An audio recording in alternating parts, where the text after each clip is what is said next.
சொன்னா சொன்னா கேளு வேணாம் வேணா பிரச்சனை ரொம்ப வேணாம் நல்லா இருக்கும் சொல்ல கல்ல வேணாம். இது வரைக்கும் இந்த கம்பெனிக்கு ஒன்னால யூஸ் இருக்காப்பா? ஒன்னால ஏதாவது யூஸ் இருக்கா? வேலை பார்க்குற எண்ணம் கொஞ்சமாவது மனசுல இருக்கும். இங்க இருக்க எல்லாத்துக்குமே ஒவ்வொரு யூஸ் இருக்கு. உங்க 2 பேரை தவற என்னப்பா உங்களை எழுதி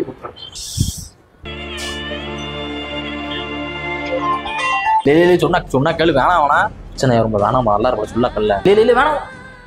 ஆனா சாரு சரியான ஆளுன்னா நேத்து அந்த பூசை வந்த சௌமியா இருக்குல்ல காலை லேட்டா வருது ஒண்ணுமே சொல்ல மாட்டேங்காரு. அந்த பொண்ணு ஏத்திட்டு போயிருக்காரு பைக்ல ரைடு 2 பேரும் டீ குடிச்சு வராங்க காபி சாப்பிட்டா. யாருக்கு எவனோ தெரியும் 2 பேரும் லவ் கூட பண்ணலாம்.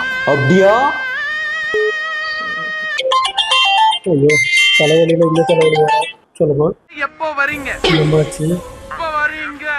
என்னமாச்சு என்னை பத்தி தப்பாவும் தங்கச்சிட்டு சொல்லியிருக்காங்க. சத்தியமா அந்த மாதிரி ஒரு கான்டாக்டும் இல்லை.